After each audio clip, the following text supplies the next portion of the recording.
ثقیلتان فی المیزان، لیکن میزان کے اندر وہ بہت بھاری ہوں گے۔ چنانچہ عبداللہ ابن عمر اللہ عنہ فرماتے ہیں کہ نبی اسلام نے ارشاد فرمایا التسبیح نصف المیزان والحمد للہ تملؤہ، جو بندہ سبحان اللہ پڑھتا ہے اس کا آدھا نام یعنی میزان نیکیوں سے بھر جاتا ہے، اور اگر الحمدللہ بھی پڑھ لے تو پورا نیکیوں کا پلڑا نیکیوں سے بھر جاتا ہے۔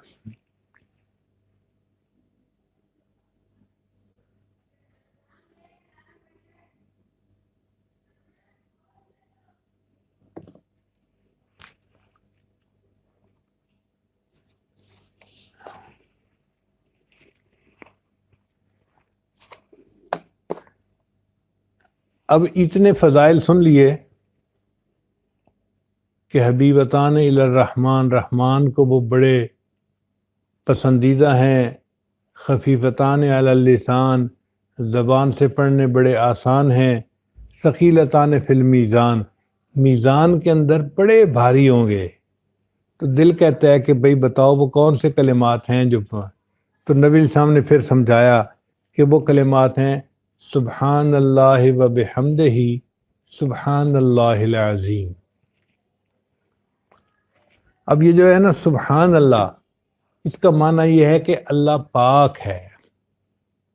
اللہ تعالیٰ کی تعریف کرنے کے دو انداز ہیں، ایک تو یہ کہ اللہ کے صفات بیان کی جائیں کہ اللہ تعالیٰ علیم ہیں، خبیر ہیں، رحیم ہیں، کریم ہیں، یہ بھی اللہ کی تعریف ہے۔ اور ایک تعریف کا یہ طریقہ ہے کہ اللہ تعالیٰ سے جو برائیاں ہیں ان کو الگ کر دیا جائے۔ ایک عام مثال کے طور پہ لڑکیاں یوں آسانی سے سمجھ لیں گی کہ ایک لڑکی کی تعریف رشتہ دیکھنا ہے تو یوں بھی کر سکتے ہیں، بڑی لکھی پڑھی ہے، بڑی خوبصورت ہے، بڑے اچھے اخلاق والی ہے، بڑے اعلیٰ خاندان کی ہے، بڑی نیک ہے، بڑی ذہین ہے، یہ اس کی تعریفیں ہو گئیں۔ اور ایک تعریف اس کی یہ بھی ہے ان پڑھ نہیں ہے، بیوقوف نہیں ہے، ضدی نہیں ہے۔ اب ہم اس کی تعریف نہیں کر رہے مگر برائیوں کو اس سے دور کر رہے ہیں، تو یہ بھی تعریف کا ایک انداز ہے۔ تو جب ہم کہتے ہیں نا سبحان اللہ، اس کا معنی یہ کہ اے اللہ آپ ہر قسم کے نقص سے، کمی سے، کوتاہی سے بری الذمہ ہیں، آپ پہ کوئی کمی ہے ہی نہیں کسی قسم کی، یہ بھی اللہ کی تعریف ہے اور یہ اللہ کو بہت پسند ہے۔ اس لیے اللہ تعالیٰ نے قرآن مجید میں ایک جگہ خود فرمایا فسبحان اللہ، کہ اللہ تعالیٰ پاک ہے، اللہ وہ ذات ہے کہ جس کے اندر کوئی کمی ہے ہی نہیں کسی قسم کی، کوئی نقص ہے ہی نہیں کسی قسم کا۔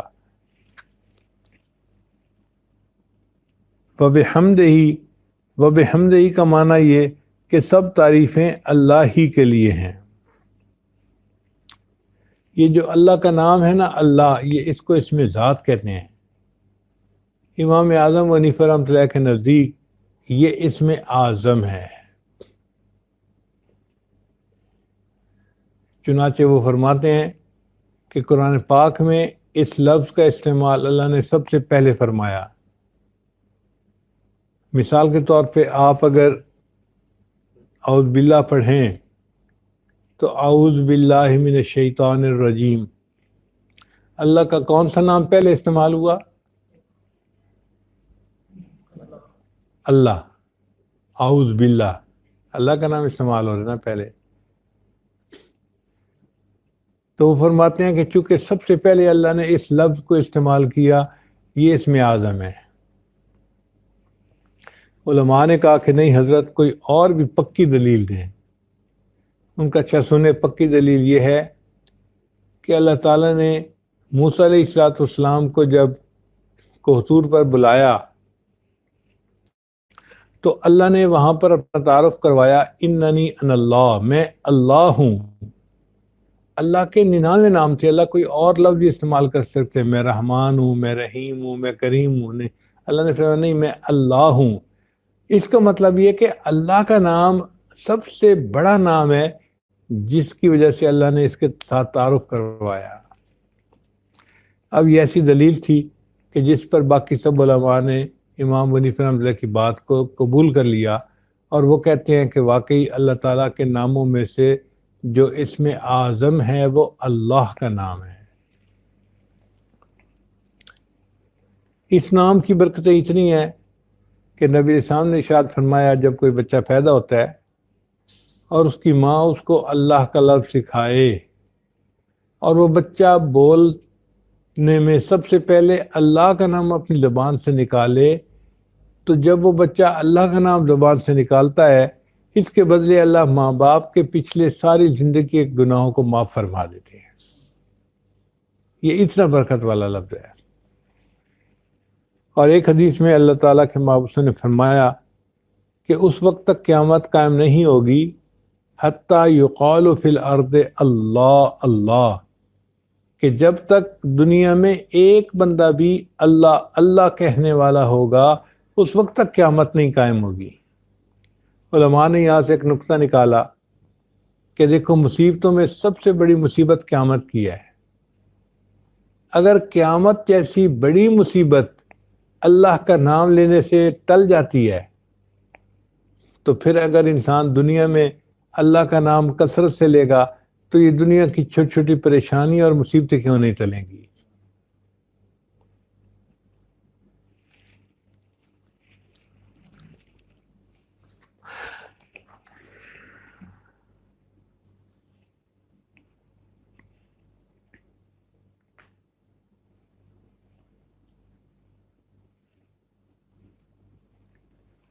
اس لیے ہم جب نماز پڑھتے ہیں نا تو اس کی ابتدا بھی سبحان اللہ سے شروع کرتے ہیں، سبحانک اللہم وبحمدک وتبارک اسمک وتعالی جدک ولا الہ غیرک۔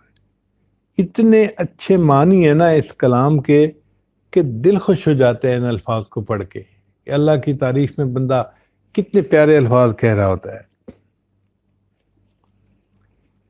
تو پہلا ہوا سبحان اللہ و بحمدہ، اور دوسرا فکر ہے سبحان اللہ العظیم، اللہ پاک ہے اور اللہ بڑا ہے۔ اس میں اللہ کی عظمت کا بھی تذکرہ آ گیا۔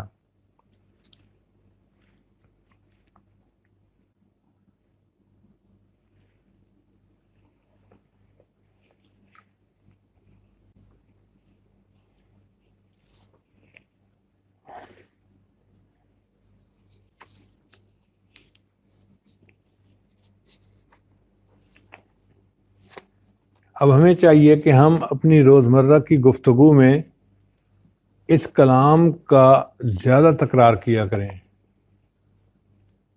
عربوں میں دیکھا گیا کہ وہ سبحان اللہ کا لفظ کثرت سے استعمال کرتے ہیں۔ ہم جو دیسی لوگ ہیں نا، ہم اس طرح استعمال نہیں کرتے۔ ہم کر سکتے ہیں، مثال کے طور پہ سبحان اللہ، آج میں نے فجر کی نماز جماعت کے ساتھ پڑھی۔ سبحان اللہ، آج بچے بغیر کسی پریشانی کے اپنے وقت پہ اسکول چلے گئے۔ سبحان اللہ، آج کے دن بیوی کے ساتھ میری کوئی جو ہے وہ تکرار نہیں ہوئی۔ آج ہمارے گھر میں کسی نے شاؤٹ نہیں کیا، الحمدللہ۔ تو سبحان اللہ اور الحمدللہ کا لفظ ہم اپنی گفتگو میں جتنا زیادہ استعمال کریں گے اتنا زیادہ ہمیں ثواب ملے گا۔ سبحان اللہ، آج تو میری بیوی نے بہت اچھا پلاؤ پکایا، آج تو میری بیوی نے بہت اچھا کھانا بنایا۔ تو سبحان اللہ الحمدللہ کے الفاظ کثرت سے استعمال کرنے چاہیے تاکہ ہمارے نام اعمال میں نیکیاں زیادہ لکھی جائیں۔ تو یہ اس حدیث پاک کے بارے میں کچھ چند باتیں تھیں جو آپ کی خدمت میں عرض کر دی گئیں۔ اب ایک سوال آخری ہے کہ امام بخاری رحمۃ اللہ نے لاکھوں حدیثوں میں سے، چنانچہ امام بخاری رحمۃ اللہ علیہ آخری حدیث لکھ کر انہوں نے کھڑے ہونا تھا تو انہوں نے یہی حدیث لکھ دی تسبیح والی، تاکہ اس آیت کے اوپر ان کا عمل ہو جائے۔ بعض محدثین نے کہا کہ اللہ نے اپنے محبوب صلی اللہ علیہ وسلم کو عمر کے آخری حصے میں تسبیح زیادہ کرنے کا حکم دیا۔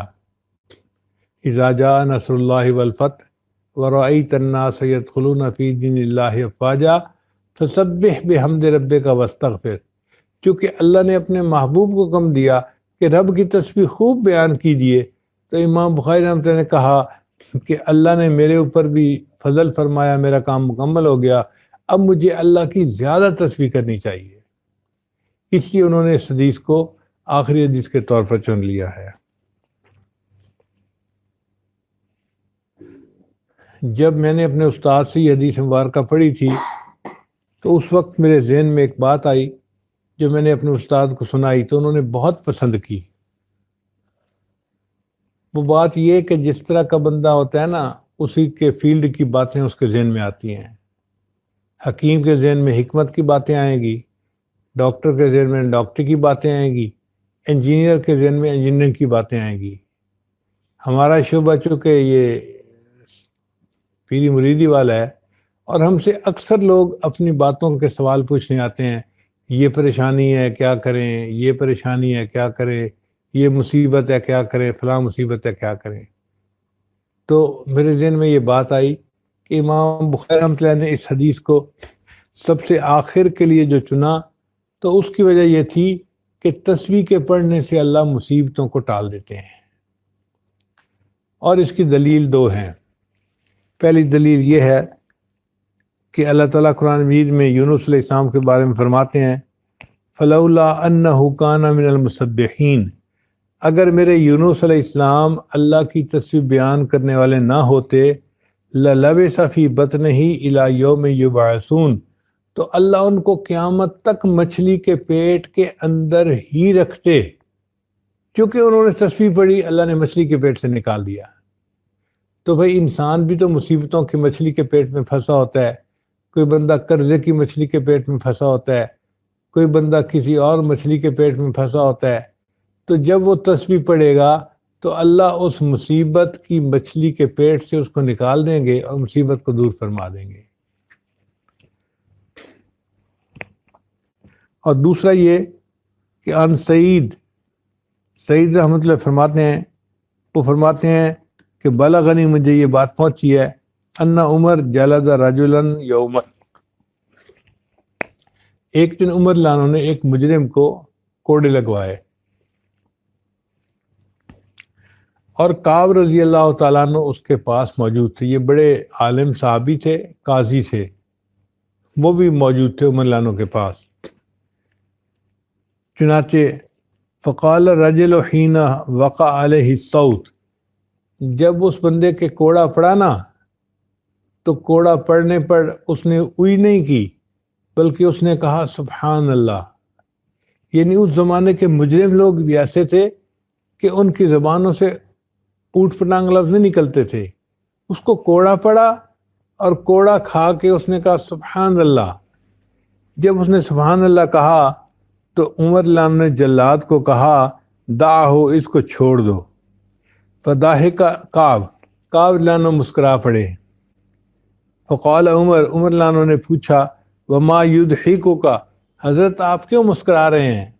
تو انہوں نے فرمایا میں اس لیے مسکرا رہا ہوں کہ انا والذی نفسی بیدہ، قسم ہے اس ذات کی جس کے قبضے میں میری جان ہے، ان سبحان اللہ تخفف من العذاب، کہ سبحان اللہ نے اس کے عذاب میں کمی کر دی۔ اس کو حکم ہوا تھا 10 درے لگانے کا، اور پہلا ہی پڑا تو اس نے سبحان اللہ کا، اور عمر لانو نے ایک کوڑے پہ ہی اس کو معاف کر دیا، تو سبحان اللہ نے اس کے عذاب کو کم کر دیا۔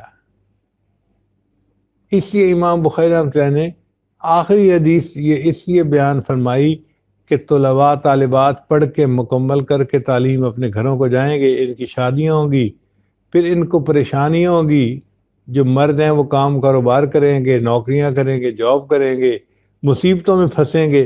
جب یہ مصیبتوں میں پھنسیں گے تو پھر یہ کہیں گے کہ ہمیں اب مصیبت سے نکلنے کا کوئی عمل بتانا چاہیے، تو میں ان کو عمل بتا دیتا ہوں کہ یہ سبحان اللہ کا ذکر کثرت کے ساتھ کریں گے، اللہ ان کی مصیبت کو دور کر دیں گے، ان کو پریشانیوں کی مچھلیوں کے پیٹ سے نکال دیں گے۔ دعا ہے کہ جتنے حاضرین مرد ہیں یا خواتین ہیں، اللہ سب کو پریشانیوں سے محفوظ فرمائے اور اپنے مقبول بندوں اور بندیوں میں شامل فرمائے۔ وآخر دعوانا ان الحمد للہ رب العالمین۔